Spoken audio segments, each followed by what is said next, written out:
Hello, I'm Ashley Newman. For my year-long Equity Change Leadership Project, I focused on enhancing instruction for long-term English learners at Pilot Mountain Middle School, which is a part of the Surry County School District. The initial challenge associated with this Equity Change Leadership Project was determining the area in which our school exhibited the greatest need for instructional improvement. I worked with my mentor principal to analyze our school's historical data and found that our English learners were below both the district and state averages for proficiency in both ELA and mathematics. At the beginning of the school year, I interviewed the EL teacher, Mr. McCreary, to learn more about the setup of the EL program at our school. From this conversation, I learned that there were no set times in the master schedule for EL services to be provided. Rather, students stopped by his room during a few encore periods each week, when possible, to receive services. In response to the problems of practice associated with serving our EL students, I asked the listed stakeholders to serve on a solution team. We met each month throughout the school year with a primary focus on enhancing instruction for our EL students. Our first major data dive occurred after the first NC Math check-in. As aligned with historical data, the 7th grade EL students were continuing to exhibit a trend of scores well below proficiency. However, the 7th grade math teachers noted that the majority of EL students were scoring at or above proficient on math assessments where there were few word problems.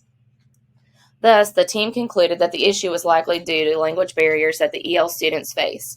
This was a pivotal moment for our solution team, where we realized the data revealed a need for explicit math academic vocabulary instruction. So this brought us to our research question, which states, how do targeted supports listed below to better serve our EL students, 7th grade EL students in math at PMMS in both the general education classrooms and the EL classroom affect student achievement? There are 3 pieces to this. First is a structured schedule for daily EL services. The second support is academic vocabulary professional development for meeting the needs of EL students. And the third support is math academic vocabulary instruction during EL classes.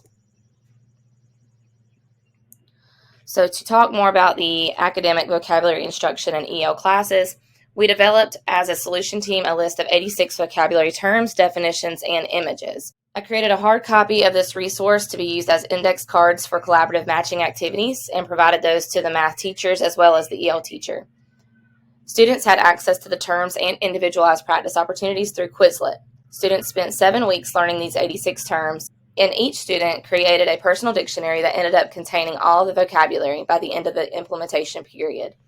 Students were given a pre- and post-test to measure their progress over the course of the 7 weeks of math vocabulary instruction during EL class. And here are some pictures of our 7th grade EL students in action. As you can see, the index cards are on the desk in all 3 pictures. They're using those in a collaborative manner, and they have their yellow personal dictionaries that they're writing in.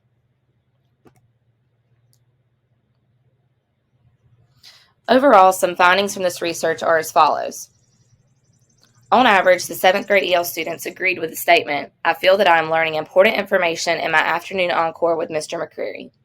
On average, teacher perceptions of the EL program at PMMS improved from the pre to post implementation survey. And 93.3% of teacher respondents use the academic vocabulary PD resources at least once per month in their classrooms. And to the right, you can see pictures from our PD in January. Here are the visual representations of the quantitative results. All pre- and post-test scores are the number of problems correct out of 86. All students in the study exhibited some degree of growth from their pre- to post-test. This can be seen by the positive slope of each line in the graph, with the class average being the dotted line. A paired samples t-test showed that the change in scores was statistically significant due to a p-value of less than 0.01. Thus, we were 99% confident that the observed increase of student scores was not due to chance alone.